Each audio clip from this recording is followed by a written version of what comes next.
नमस्कार, मैं हूं विकास तक टाइम। दोस्तों, आपको बता दें मूनक के सरपंच पद को लेकर चुनाव जारी है और आपको बता दें यहाँ नीना शर्मा खास तौर पर पहुंची हैं। नीना जी एक मिनट आपसे बात करनी है मेरे को। नीना जी, सरपंच पद के चुनाव है, एक बार साइड में आ जाती है। और दोस्तों आपको बता दें ये नीना शर्मा कौन है ये भी बताएंगे आपको, और मूनक की सबसे बड़ी खबर बताने जा रहा हूं।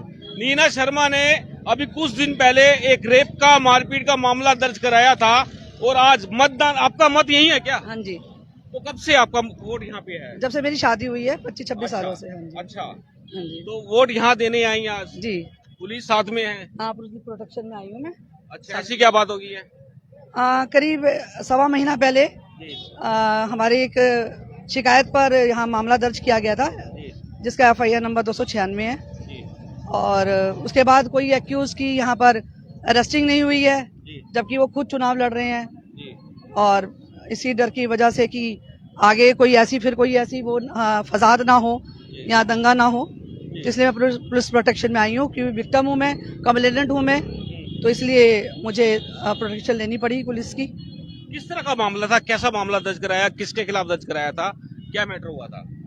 कुछ लोग यहाँ पर जो थे, पहले भी वो भू माफिया रह चुके हैं, एक सरपंच थे यहाँ पर, और उनका पहला पिछला रिकॉर्ड भी हमेशा खराब ही रहा है।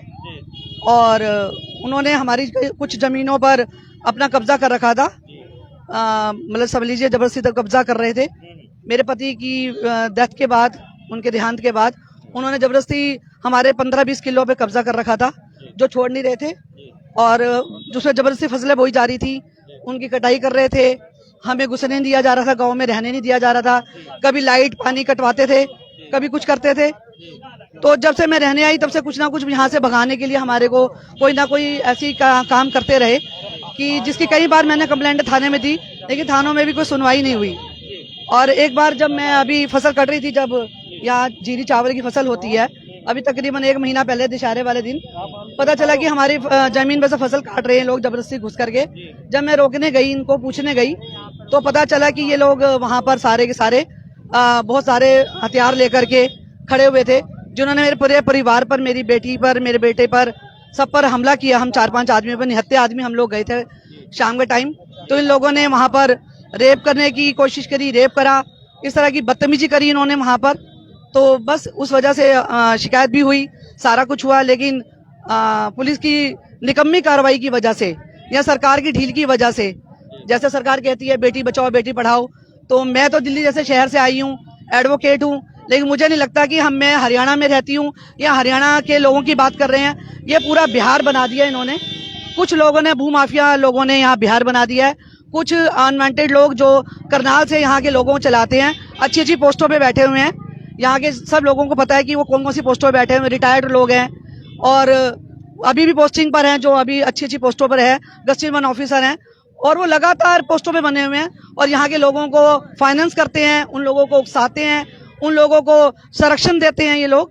तो उनकी वजह से सारा जो है मूनक है, एक तरह से बिहार बना दिया गया है कि जब मर्जी जो मर्जी मारकाट करो, कोई भी सुनवाई किसी महिला के नाम की हमारे को प्रोटेक्शन उस दिन भी नहीं दी गई जिस दिन हम लोगों के साथ ये इतना बड़ा हादसा हुआ था। हम लोग अकेले खड़े थे थाने के अंदर, कोई लेडी महिला कांस्टेबल कोई नहीं थी, एक भी हमें महिला कांस्टेबल नहीं गई। हमारा MLC भी 2-3 दिन बाद हुआ, 164 के बयान 10-10 दिन में हुए, जबकि 376 का प्रावधान ये है कि उसी दिन ही महिलाओं को प्रोटेक्शन मिले करके सारी कार्रवाई, पुलिस की कार्रवाई और जितने न्यायालय की कार्रवाई होती है वो की जाती है। तो आपको क्या कोई खतरा है? आप पुलिस सुरक्षा लेकर पहुंची हैं? बिल्कुल खतरा है, क्योंकि ये लोग तो खुद ही चुनाव लड़ रहे हैं, दूसरों की बहन बेटियों पे बुरी नजर डालते हैं और अपनी बहन बेटियों को यहाँ पर इलेक्शन लड़वा रहे हैं। कौन है, कौन आरोपी कौन है? आरोपी अब यहाँ पर नाम देना ठीक नहीं है, लेकिन एक्स सरपंच जी हैं, उन्हीं के खानदान के लोग हैं, उन्हीं के घर, खानदान तो क्या कहेंगे, घर ही के लोग हैं। खानदान तो उनके होते हैं जिनके खानदान के अच्छे काम होते हैं। लेकिन उनका कहना कि आपके जितने आरोप है सब झूठे हैं। वो तो न्यायालय में देखो साबित हो जाएगा, ये तो न्याय की बात रहेगी। अब तो उसमें झूठा और सही साबित होना तो अब न्याय के हाथ में होता है, तो उसके बारे में मैं यहाँ क्या कह सकती हूँ। कितने लोगों के खिलाफ मुकदमा दर्ज हुआ? ये 8 से 10 लोगों के खिलाफ मुकदमा दर्ज है। हाँ जी। तो आज आप यहाँ मतदान करने आए, जान सकते हैं किसको मतदान करने वाली है? नहीं, ऐसा तो मैं देखो पब्लिकली तो नहीं बता सकते, लेकिन ये है कि मैं चाहती हूँ कि जब जो भी आए कैंडिडेट आए, ऐसा कैंडिडेट आए जो यहाँ का भला करे, शिक्षित आए, सबसे बड़ी बात तो शिक्षित की है। दूसरा, जहाँ जो जितना यहाँ जुर्म हो रहा है उसका यहाँ पे बंदोबस्त हो ऐसा हो कि यहाँ पे पुलिस कार्रवाई, लोग अच्छे बने, लोग बच्चों के लिए स्कूल देखे ना। आप महिलाओं के नाम पर 50% आरक्षण पे वोट मांग रहे हैं। महिला यहाँ पे हमारी कैंडिडेट खड़ी हैं, उसके पूरे स्कूल यहाँ पर एक 12वीं तक का लड़कियों के लिए स्कूल नहीं है। सबसे बड़ी शर्मनाक तो हमारे लिए डूब मर जाने वाली हमारी सरकार है। सबसे बड़ी बात यह है कि जिनके नाम पे आप वोट मांग रहे हैं उन लोगों की फोटो ही नहीं है। आप देखें, आप एक बार सारा कवरेज कर लीजिए। आप देखेंगे जिनके नाम पर यहाँ पे वोट मांगी जा रही है, अंजू बाला जी हैं, यहाँ और भी हैं, तो उनके नाम के एक फोटो नहीं है। आप 5 साल किसी मुंह दिखाई करेंगे? क्या लगता है मुनक में गुंडा राज है लेकिन शांति प्रिय है मुनक? नहीं, शांति को डाल देंगे तो यहाँ तो ये सब हो रहा है। उठाकर कैसे गुंडा राज अब कैसे समाप्त होगा? आज हो जाएगा, सरपंच नहीं बन जाएगा। मैं तो चाहती हूँ कि नया सरपंच लाएं। यहाँ की जो जनता है वो वोट ऐसे आदमी पे दे, ऐसी लेडीज पर दे जो खुद अपने इंडिपेंडेंट हो, इंडिपेंडेंट अपने निर्णय ले सके, ना कि पति ससुर के नाम पर, अपने बाप के नाम पर, अपने पिताजी के नाम पर ना यहाँ पर वो करें कि भी वो इस तरह के अपने इंडिपेंडेंट। ऐसा हमें चाहिए कैंडिडेट जो यहाँ पर आकर के प्रत्यक्ष तरीके से इन लोगों की सेवा करे, यहाँ पे लोग उद्धार करे, गांव को उद्धार कर। देखे आप सड़कें टूट, आप 3 एंट्री है हमारी, 3 एंट्रियों पे आप देख लीजिए मुनक की 3 एंट्री है कैसे धुआंधार हो रही हैं, धूल भरी पड़ी है, टूटी पड़ी हैं, आप जा नहीं सकते किसी को बुलाने से। हम कहते हैं मुनक, ये कहते हैं ब्लॉक बन गया। ब्लॉक की आप बताइए स्थिति क्या है? ब्लॉक रहने लायक है ये स्थिति? पता लगा था आप भी चुनाव लड़ना चाहती थी, फिर क्या? नहीं, चाहती तो नहीं थी, कुछ चीजों को देखते हुए बदलाव को सोचा था मैंने, लेकिन फिर थोड़ा सा इस वजह से नजरिया बदला कि अभी मुझे लगता है कि कुछ और मैं पहले यहाँ पे लोगों के करीब पहुंचूं, लोगों के पास पहुंचूं, अपनी जो मेरी अपने अंदर की जो है मैं उन लोगों को बता पाऊं, अपने जो यहाँ मैंने काम करने हैं उसको शुरुआत कर पाऊं। तो मेरे लिए अभी मुझे लगा कि मैं राजनीति में अभी ठीक नहीं रहेगा पहल करनी। मैं तो चाह रही हूँ बस एक शिक्षित महिला आए जो अपने निर्णय के लिए काम करें, मैं उसके साथ लगूंगी। मेरी जहां पर तन मन धन से किसी को चाहिए होगी, जरूरत होगी, मैं हमेशा खड़ी मिलूंगी परिवार से। बड़ी मदद की आपको, अब सुरक्षा दी है। हाँ, आज मैं सुरक्षा लेके आई हूँ, मेरे साथ सर आए हैं, तो ये भी बहुत अच्छी है कि चलो खड़ी है। आप किसी जाति के नाम पर और किसी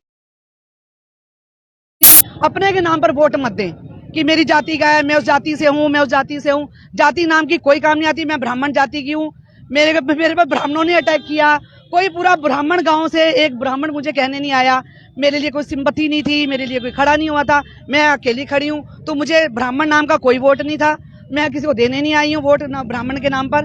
मैं यहाँ पर सिर्फ एक अच्छा कैंडिडेट देने आई हूँ जो मेरा वोट का अधिकार है। मैं वो वोट का अधिकार यूज करूंगी, इसलिए करूंगी कि यहाँ पर एक अच्छा कैंडिडेट आप लोगों को मिले। शायद मेरे एक वोट से फर्क पड़ता हो किसी को, एक वोट से बहुत बड़ा फर्क पड़ता है। केंद्र की सरकार गिर गई थी एक वोट से। कोई निशानी कहते हैं भी, ये कोई मैसेज देना चाहेंगे? कुछ लगता है आपको, कोई इंडिकेशन देना चाहेंगी कि किसको वोट देना चाहिए आपका? नहीं, एक दो कैंडिडेट हैं जो पढ़ी लिखी है, मेरी उनसे बात हुई है तो मुझे लगा है कि वो लोग काम कर सकती हैं आगे, तो मेरा उनके साथ संपर्क है तो दे रहे हैं। बाकी ये है कि आगे उनकी किस्मत भी है और जनता की भी वो रहेगा कि वो किसको खुल करके वोट देती है, किसके साथ खड़ी होती है। लेकिन अपना भविष्य सुधारने के लिए, जनता को, मुनक का भविष्य सुधारने के लिए, अपने गांव का भविष्य सुधारने के लिए, अपने बच्चों का भविष्य सुधारने के लिए आपको एक अच्छे कैंडिडेट की जरूरत है। और वो आपको खुल करके अपनी जाति को छोड़ते हुए, अपने व्यक्तिगत संपर्क को छोड़ते हुए एक अच्छे उस पे आप निशान पे वोट लगाइए, एक अच्छा इंसान पाइए, अब अच्छा पार्षद यहाँ पर जो सरपंच है उसको लाइए। तो यही मेरी आप लोगों से मनोकामना है। चलिए, आपने हमसे बात की है, बहुत धन्यवाद। धन्यवाद, आप सबका धन्यवाद।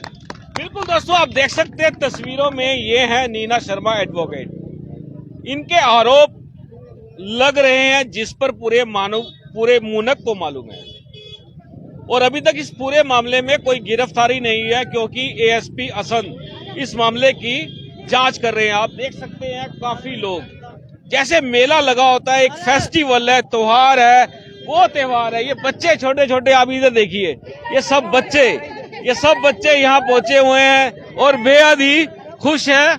और ये देखिए, ये देखो, ये बच्चे हैं। इधर आओ, क्या नाम है तुम्हारा? क्रिस। कौन सी क्लास में पढ़ते हो? 10th। हैं? जी मैडम, बताए। मैं आपसे एक बात और कहना भूल गई, जी यहाँ पे इतने फर्जी वोट चल रहे हैं, जी कम से कम 500 से 1000 के वोट में फर्जी वोट है, जिसका मैं आपको निष्पक्ष उदाहरण देती हूँ। ये मेरे पास पर्चियां हैं, मेरे परिवार की पर्चियां हैं, जी। मैं पर्चियां लेके आई हूँ दिखाने के लिए।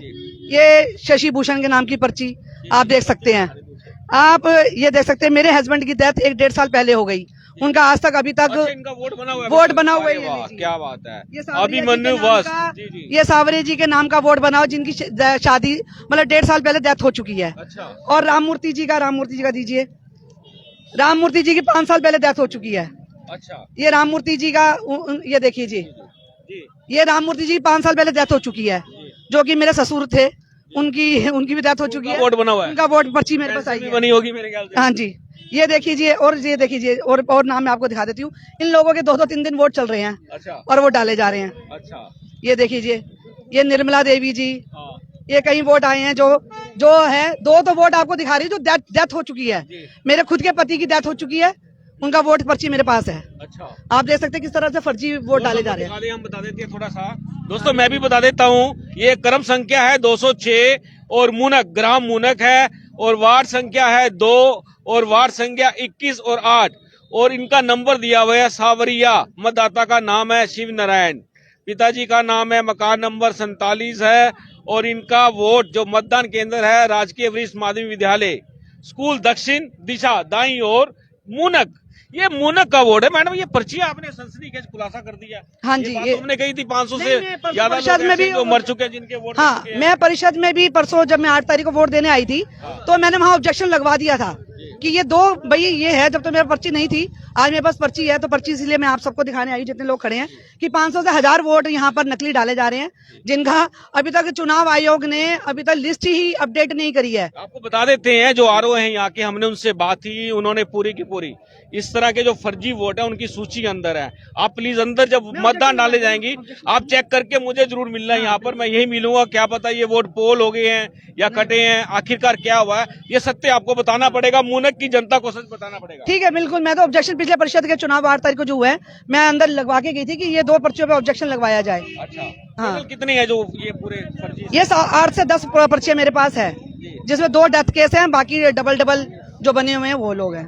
बिल्कुल दोस्तों, आपको बता दें ये सनसनीखेज खुलासा नीना शर्मा द्वारा कर दिया गया है, और वापिस आएंगी तो वापिस फिर दोबारा हम इनको आपके सामने ले आएंगे अपने चैनल्स पर। अपडेट, ताजा अपडेट जरूर देंगे कि आखिरकार जो हमने बात कही थी आज से 4 दिन पहले, मैंने कहा था कि 500 से ज्यादा लोग ऐसे जो इस धरती को छोड़ गए हैं, संसार को छोड़ गए हैं, उनके फर्जी वोट है, और इन फर्जी वोटों का ध्यान रखना बड़ा जरूरी है। हम चाहेंगे इस खबर को ज्यादा से ज्यादा शेयर करना। काफी लोग मौजूद है, आपको लगता नहीं है जो फर्जी वोट है यहाँ पर नहीं होने चाहिए? नहीं, फर्जी तो फर्जी होता है सर, वो तो नहीं डलने चाहिए किसी नहीं डलने चाहिए ना। वो तो फिर वही बात है ना, लड़ाई का कारण बनेंगे, हाँ। माहौल खराब होगा गांव का, फिर वो तो अच्छी बात नहीं है ना। आपको क्या लगता है फर्जी वोटों के बारे में, आप क्या बताएंगे? हम तो ये कहते हैं फर्जी वोट पढ़ने नहीं चाहिए जी। ये पढ़ने चाहिए हाँ, ना? अपने वोट डालो जो भी है। बिल्कुल दोस्तों, आप देख सकते हैं लोगों का भी कहना है।